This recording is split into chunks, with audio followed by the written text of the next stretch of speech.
시편 23편 1절에서 6절 말씀 우리 한 절씩 교독하겠습니다. 여호와는 나의 목자시니 내게 부족함이 없으리로다.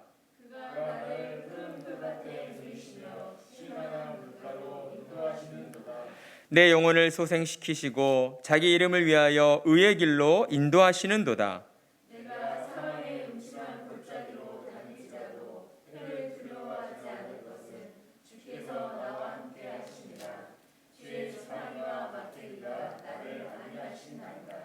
주께서 내 원수의 목전에서 내게 상을 차려주시고 기름을 내 머리에 부으셨으니 내 잔이 넘치나이다. 내 평생의 선하심과 인자하심이 반드시 나를 따르리니 내가 여호와의 집에 영원히 살리로다. 아멘. 오늘은 세우는 교회가 하나님 은혜 가운데 설립된 지 1주년이 되는 날입니다. 지금껏 하나님의 은혜로 별 탈 없이 또 이렇게 건강하게 잘 지낼 수 있게 하여 주신 하나님께 감사드리시는 우리 성도님들 되시기를 바랍니다. 세우는 교회 설립 1주년을 맞이하여서 우리는 오늘부터 시편 23편의 말씀을 통하여서 하나님께서 우리의 삶을 어떻게 인도하여 주시는가, 하나님은 과연 우리에게 어떠한 분이신가에 대하여 함께 나누도록 하겠습니다. 우리나라 속담에 사람마다 저 잘난 맛에 산다라는 속담이 있습니다. 이 속담의 의미는 남이 어떻게 보든 자기가 남보다 잘났다는 긍지와 자존심을 가지고 살아간다라는 의미입니다.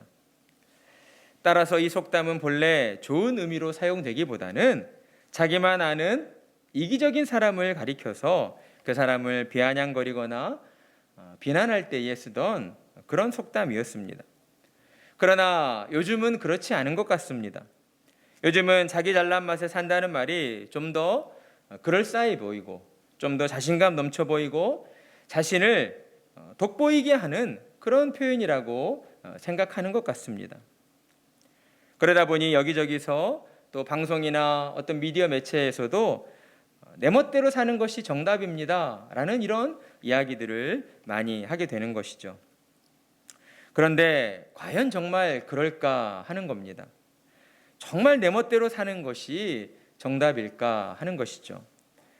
우리는 인생의 경험과 또한 주변 사람들의 그런 삶의 모습을 통해서 내 멋대로 사는 것이 결코 정답이 될 수 없다는 것을 우리는 잘 알고 있습니다. 사람들이 내 멋대로 사는 게 정답이라고 하는 그 말 속에는 무엇 하나 내 마음대로 되는 게 없는 그런 고달픈 현실의 애환 속에서 어떻게든 고된 현실에서 벗어나고자 하는 간절한 마음이 담겨져 있다라는 것입니다. 우리가 사는 이 세상은 분명 이전보다 더 편하고 살기 좋은 세상이 되었습니다. 그런데 이상하게도 사람들의 모습을 보면 어딘가 편안해 보이질 않는다라는 것이죠. 살기 좋고 편리해진 세상을 그만큼 온전히 누리고 있지 못하는 것처럼 보입니다. 그 이유는 아마도 매일매일이 더 분주하고 바빠졌기 때문일 것입니다. 우리가 살아가는 이 세상은 사람들에게 살기 좋은 편리한 세상을 만들자라고 이야기합니다. 그런데 문제는 그런 세상의 가치관들이 사람들을 끊임없는 경쟁으로 몰아붙이고 있다라는 것이죠. 사람들은 무한 경쟁 속에서 오직 생존하기 위하여 자신을 돌아볼 겨를도 없이 계속해서 앞만 보며 달려가고 있는 것입니다. 그러다 때로 실수로 누군가를 넘어뜨려요. 그런데 어떻습니까? 넘어진 사람을 돌아볼 그런 여유가 없다라는 거예요. 왜냐하면 사람들 마음 가운데에는 멈춰서는 순간 자신이 낙오자가 되어버리지 않을까 하는 그런 두려운 마음에 사로잡히기 때문입니다. 이러한 세상을 살다 보니 오늘날 우리 주변에는 이전에 볼 수 없었던 정신적인 질환을 호소하는 분들이 참 많아졌습니다. 끝이 없는 치열한 경쟁과 바쁜 일상 속에서 요즘에는 연예인들도 그렇고 주변의 많은 사람들이 스트레스성 불안장애나 공황장애와 같은 신경성 질환을 앓고 있다라는 것이죠. 공황장애는 일상에 큰 사고가 없음에도 불구하고 예기치 못한 상황에서 갑자기 극도로 불안해지는 증상입니다. 그런데 문제는 이것이 더 커지게 되면 단순한 불안감을 뛰어넘어 거의 숨이 쉬어지지 않는 것처럼 느껴지는 죽음의 공포심마저 유발하게 된다라는 것이죠. 따라서 우리는 현대인이 겪고 있는 이런 많은 정신적 질환의 모습들을 통해서 이 세상이 살기 좋아지고 편리에는 졌지만 그만큼 사람들이 겪고 있는 정신적인 고통이나 그 스트레스 지수가 더 높아졌다라는 것 또한 우리는 알 수가 있는 것입니다. 좀 더 편리해진 삶을 살기 위해서 그만큼 복잡해졌고 또한 신경 써야 할 일이 더 많아졌기 때문입니다. 학생들은 자신이 원하는 대학에 들어가기 위하여 어떻게든 한 문제라도 더 맞추려고 어때요? 수많은 문제집들을 풀어봐야 합니다. 직장 생활을 하는 직장인들은 또한 직장에서 인정받고 승진하기 위해서 계속해서 상관의 눈치를 살펴야 하고 비위를 맞춰야 하는 것이죠. 실적을 채우기 위해서 밤낮을 마다하지 않고 계속해서 일해야 합니다. 자녀를 양육하는 부모는 어떻습니까? 해도 해도 끝이 없는 가사와 육아의 일로 자기 몸 하나 추스릴 그러한 시간조차 가지지 못하는 기진맥진한 하루하루를 보내고 있다라는 거예요. 그러니 인생으로서 살아가는 하루하루의 모든 시간들이 스트레스의 연속이라고 할 수 있는 것입니다. 그래서 때로 정말 열심히 살았을 뿐인데 누적된 스트레스 때문에 몸에 질병이 생겨서 이른 나이에 죽음을 맞이해야 하는 그런 안타까운 사연들도 우리에게 들려지곤 합니다. 최근에 저는 뷰티 유튜버라고 하는 새벽이라는 여성의 한 죽음의 소식을 듣게 되었습니다. 그녀는 이른 나이에 뷰티 유튜버로 크게 성공을 했습니다. 많은 브랜드들에서 러브콜을 받았고 해외 유명 브랜드에 초청되어져서 또한 이런 CF도 찍고 정말 승승장구하는 그녀의 인생이었습니다. 그녀의 나이 불과 20몇 살이었던 것이죠. 그러다 친한 지인과 동업을 시작하게 되었는데 그 동업이 잘못되고 어그러져서 그로 인하여 많은 사람들로부터 그녀는 수많은 질타와 비난을 받게 되었습니다. 그 일로 인해서 그전에 없던 대인 기피증과 우울증 그리고 불안 장애를 겪어야 했던 것이죠. 그녀는 방 안에 갇힌 채 스스로 자기 자신을 아프게 하며 정신적 고통 가운데 자살까지 생각하게 되었습니다. 그러다 그녀는 마지막으로 죽기 전에 자신이 해보고 싶은 모든 것을 다 해보자. 그리고 나서 죽어도 되지 않느냐. 그런 생각 가운데 자신이 하고 싶던 일들을 하나씩 해나가기 시작했습니다. 그러면서 그녀의 마음은 점점 어둠 가운데에서 빛을 향하여 열리게 되었고 자, 다시 한번 힘을 내어보자. 다시 한번 살아보자. 라는 그러한 마음의 준비를 하게 되었다고 합니다. 정말 이제 꽃길만 걸으면 되겠다 싶었는데 그녀는 뜻하지 않은 갑작스러운 비보를 접하게 됩니다. 목과 어깨가 아파서 병원에 갔는데 혈액암에 걸렸다는 그러한 진단을 받게 된 것입니다. 이제 살 날이 불과 몇 개월 남지 않았다는 그러한 진단을 받게 된 것이죠. 그녀는 참 밝고 긍정적인 사람이었습니다. 그래서 그녀는 암투병 중에도 정말 밝고 씩씩하게 암투병을 받는 그 모습들을 사람들에게 보여주면서 사람들에게 또한 희망을 이야기하고 사람들을 위로하였습니다. 그러나 그녀의 밝고 긍정적인 그 에너지만으로는 암을 이겨낼 수가 없었다라는 것이죠. 결국 그녀는 2년간의 암투병 끝에 30살의 꽃다운 나이에 생을 마감하고 말았습니다. 제가 왜 이런 이야기를 여러분에게 들려드리는가? 우리의 인생이 이렇듯 수고와 슬픔뿐인 인생이다라는 것입니다. 세상 가운데에서 많은 사람들에게 인기를 얻고 다른 사람들보다 더 많은 좋은 것들을 누리며 산다 할지라도 결국 이 땅을 살아가는 인생은 고되고 힘든 그러한 삶의 연속이다라는 것이죠. 그러니 우리는 세상이 말하듯 내 멋대로 산다는 말을 우리는 부러워할 필요도 없고 그 말에 휘둘릴 필요도 없는 것입니다. 우리는 도리어 그 말에 담겨진 인생의 고달픔을 엿보아야 하는 것이죠. 그리고 어떻게 하면 사람들을 그 인생의 고단함 속에서 해방시킬 수 있을까? 사람들을 스트레스 가운데에서 해방시켜 줄 수 있을까를 우리는 생각해야 하는 것입니다.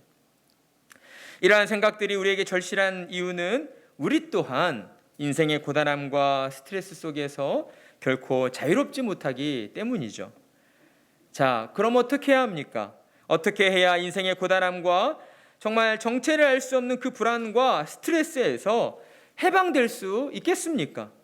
어떻게 해야 다람쥐 쳇바퀴 돌듯 돌아가는 고달픈 인생의 굴레에서 빠져나와 참된 자유와 기쁨과 만족을 누리며 살아갈 수 있는 것입니까?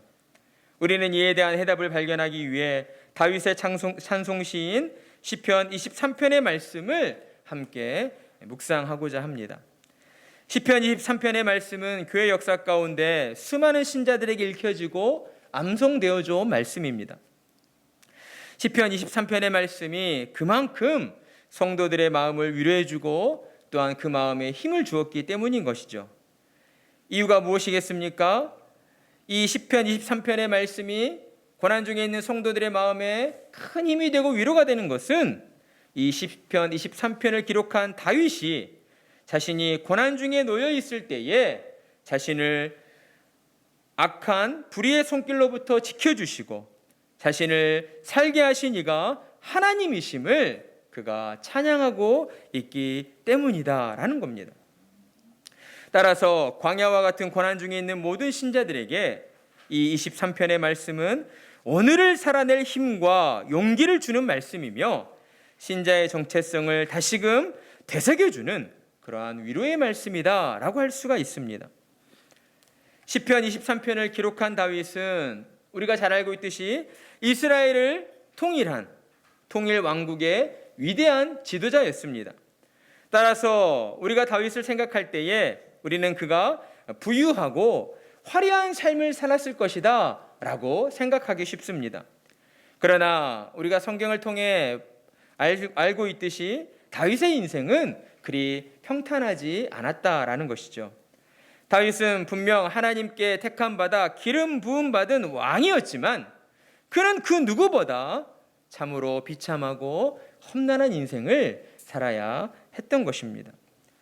다윗이 성경에 처음 등장하는 장면부터가 그러했죠. 사울이 하나님의 뜻에 불순종하고 교만해지자 하나님은 사울을 이제 왕에서 버리게 됩니다. 그리고 이스라엘의 새로운 왕을 찾아서 베들레헴에 있는 베들레헴 사람인 이새의 집으로 이제 사무엘을 보내게 됩니다. 사무엘은 하나님의 말씀에 따라서 이새에게 찾아가 우리가 함께 제사를 드리자라고 청하게 되고 그의 아들들 모두를 정결하게 하여 제사에 참여하도록 그렇게 요청을 합니다. 그런데 어떻습니까? 그 자리에 다윗은 없었다라는 것이죠. 다윗은 그 시간 어디에 있었습니까? 아버지의 명령에 따라서 들에 나가 양을 지키고 있었습니다. 사무엘은 분명 이새에게 너의 아들들, 그러니까 모든 아들을 가리키는 것이겠죠. 너의 아들들을 성결하게 하여 제사에 참여하도록 하라 라고 이야기를 했습니다. 그럼에도 불구하고 이새는 다윗을 부르지 않았다라는 것이죠.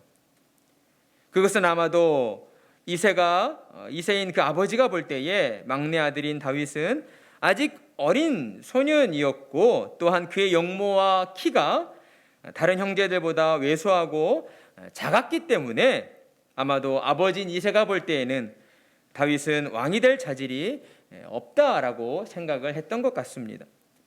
그러나 하나님은 어떠하십니까? 사람의 외모를 보시지 않으시는 분이십니다. 하나님은 사람의 마음의 중심을 보시는 분이셔요. 이러한 웃지 못할 해프닝이 있었지만 하나님은 다윗을 선택하셨고 사무엘을 통하여서 왕의 기름 부음을 받게 하셨습니다. 그리고 이후에 다윗은 하나님의 섭리 가운데에 사울의 왕 곁에서 수금을 타는 종으로 들어가게 됩니다.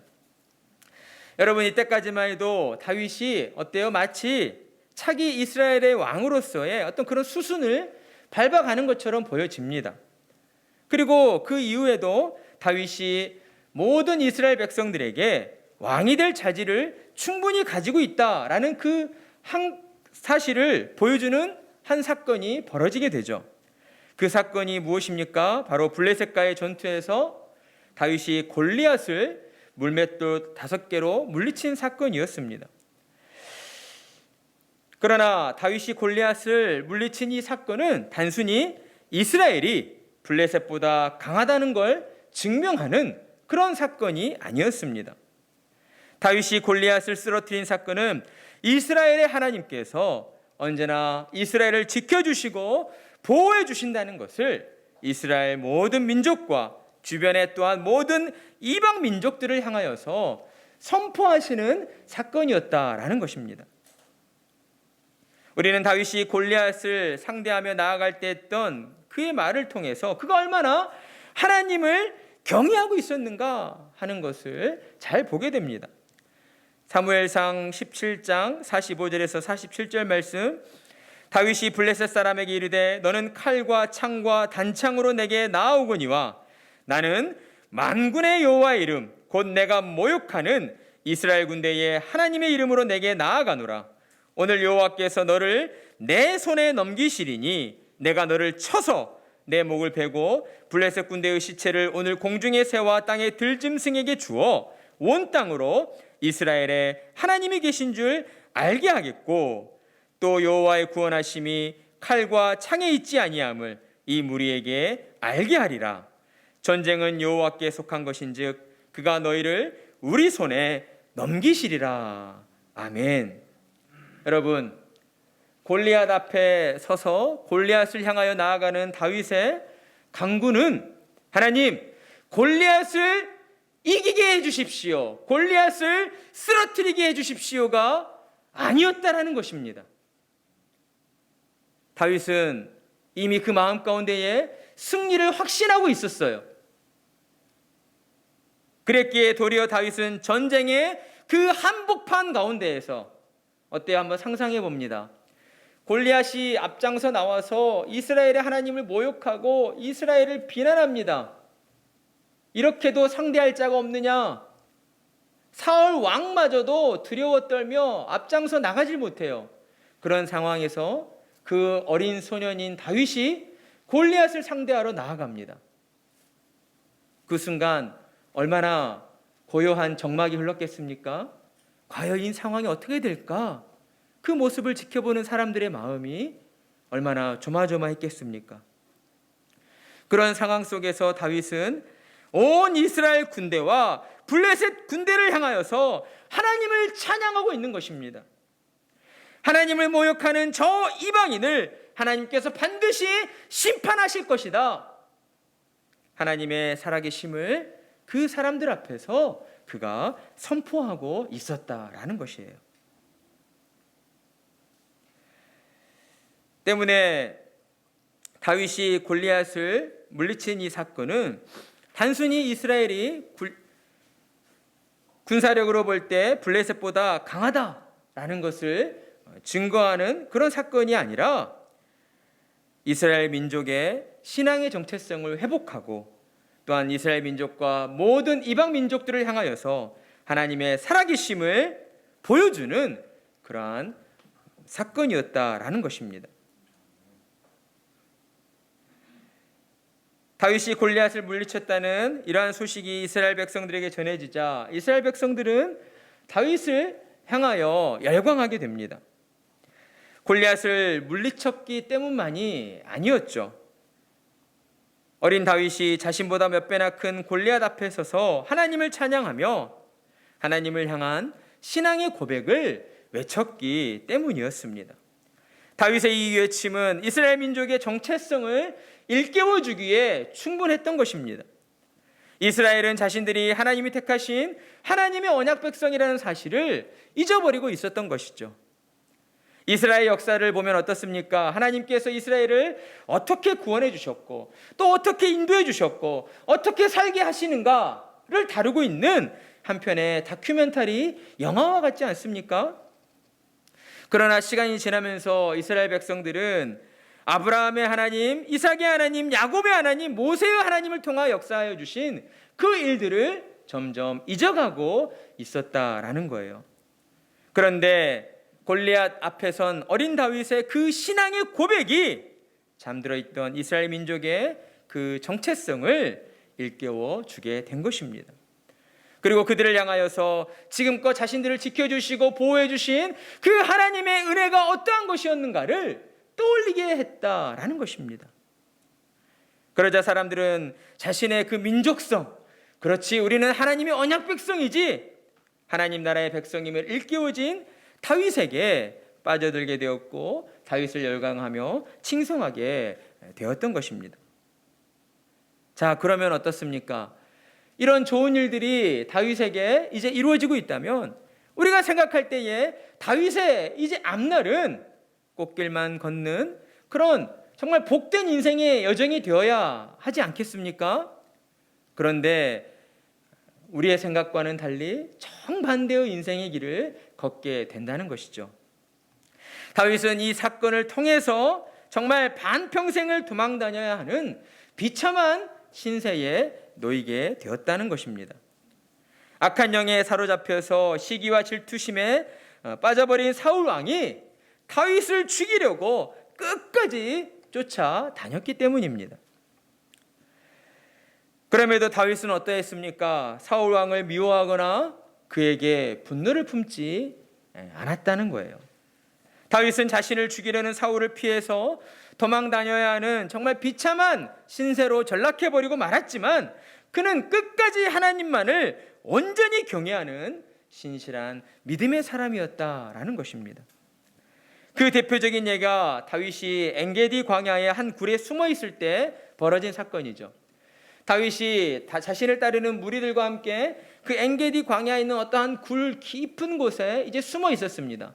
왜냐하면 사울 왕이 이 병사 이제 수천을 데리고 다윗과 그 무리들을 이번에 다 내가 멸절시켜 버리겠다라고 죽이러 온다는 그런 소식을 들었기 때문이에요. 그런데 참 희한하죠. 어떤 일이 벌어집니까? 사울 왕이 잠시 볼일을 보기 위해 그 굴로 들어간 거예요. 그런데 그 굴 깊은 곳에 숨어있던 다윗과 그의 무리들이 사울 왕이 들어온 것을 보게 된 겁니다.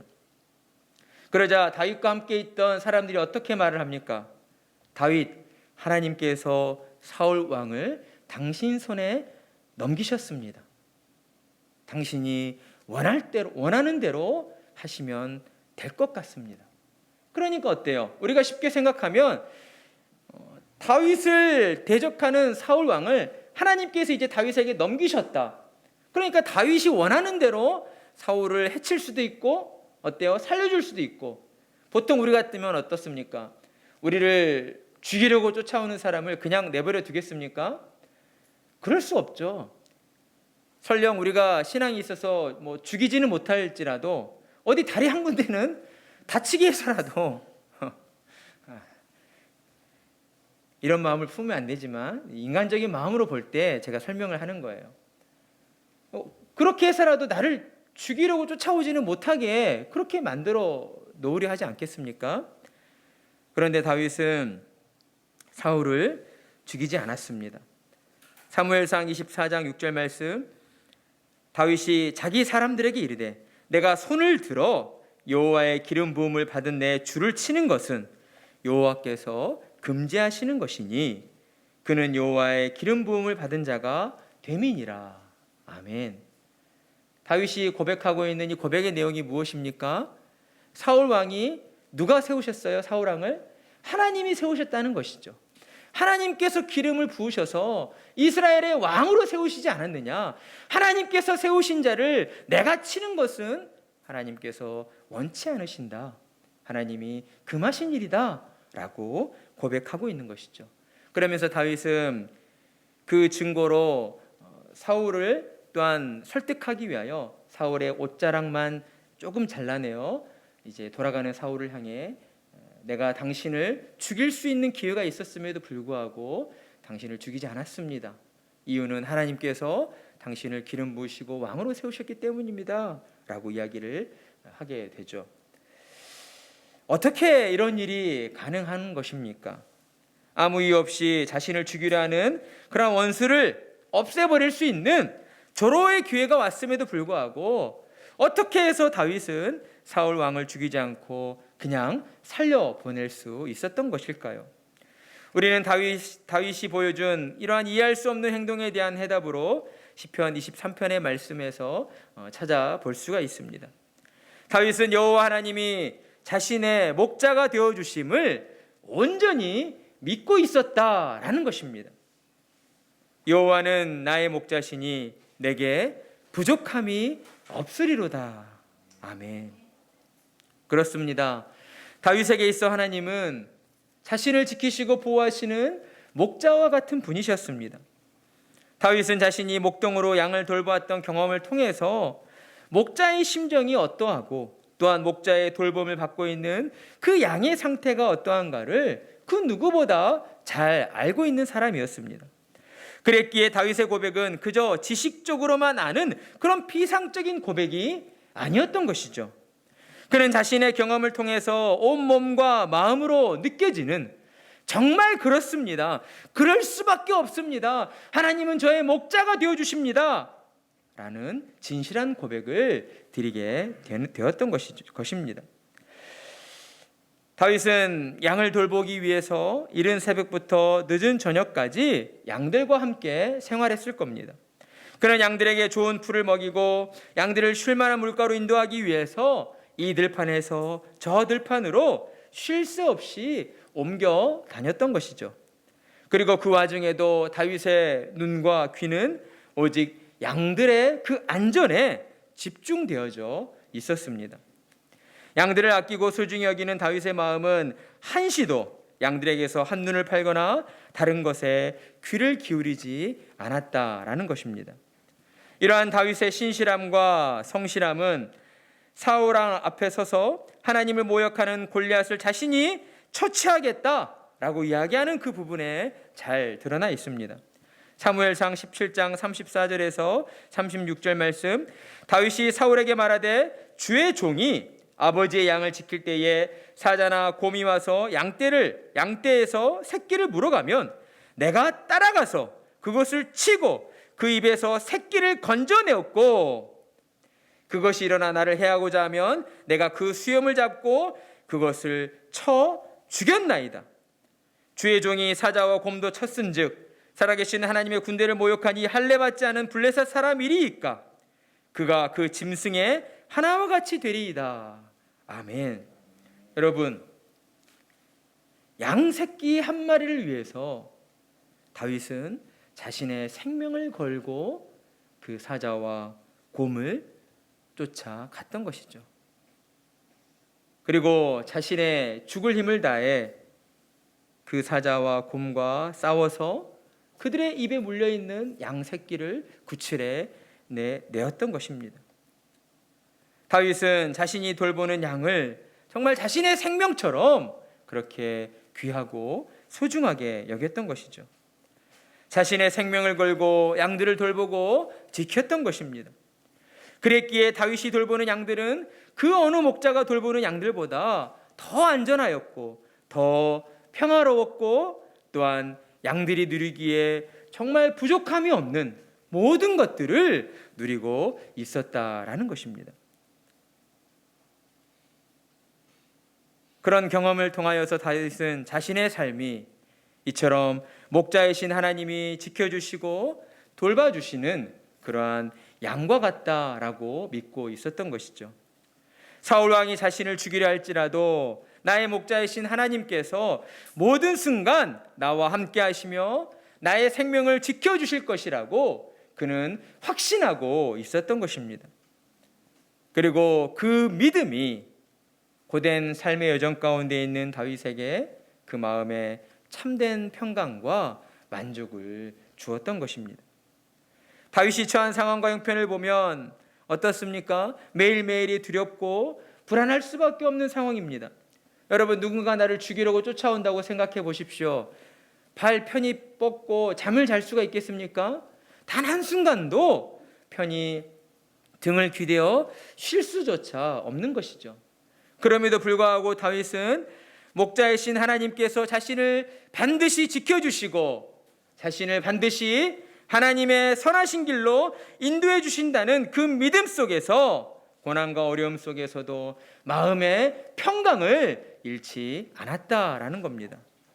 그랬기에 다윗은 여호와는 나의 목자시니 내게 부족함이 없으리로다 라는 이러한 놀라운 믿음의 고백을 드리고 있는 것입니다. 사랑하는 성도 여러분, 오늘날 현실의 분주함 속에서 고통받고 있는 사람들을 구해낼 수 있는 방법이 바로 여기에 있다라는 것입니다. 그것은 우리의 인생의 모든 문제를 우리의 참 목자 되신 하나님께 맡겨드려야 한다라는 거예요. 사람들이 세상에서 고통받고 힘들어하는 이유가 무엇이겠습니까? 모든 일들을 자기 혼자만의 힘으로 해결하려고 들기 때문인 것이죠. 그러나 그와 반대로 내 인생의 주인이 하나님이심을 믿고 우리 인생의 크고 작은 모든 일들을 하나님께 맡겨드리는 사람은 여전히 그의 삶은 분주하고 바쁜 일상의 연속이지만 그 속에서도 하나님이 지켜주시고 보호해주시는 참된 평강과 만족을 누리며 살게 된다라는 것입니다. 그러니 우리는 오늘 다윗의 찬양을 통해서 현재 나는 누구를 믿고 의지하고 있는가 하는 것을 점검해 봐야 합니다. 우리가 삶의 여러 가지 어려움 속에서 하나님을 더 믿고 의지하며 하나님을 먼저 찾고 있는지, 아니면 우리 주변에 있는 어떤 힘 있는 사람, 능력 있는 사람을 더 믿고 의지하며 그 사람으로 인하여 우리 마음에 어떤 안전과 그런 만족을 누리고 있는지 우리는 우리 스스로 우리 안에 있는 믿음을 점검해 봐야 하는 것입니다. 그리고 다윗의 고백처럼 우리의 목자 되신 그 하나님이 어떤 분이신가, 우리의 삶을 어떻게 지켜주시고 인도해 주시는가 하는 것들을 우리가 더 깊이 묵상하는 시간을 가져야 할 것입니다. 사랑하는 성도 여러분, 하나님은 저와 여러분의 선한 목자가 되어주십니다. 하나님께서는 당신의 생명조차 아끼시지 않으시고 저와 여러분을 지켜주시고 보호해 주시는 목자이십니다.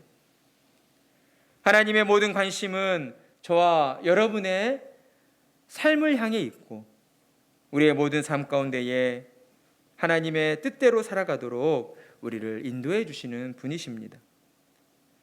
하나님은 모든 순간 우리와 함께 하시며 우리의 작은 신음에도 바로 응답하여 주시는 참으로 좋으신 하나님이십니다.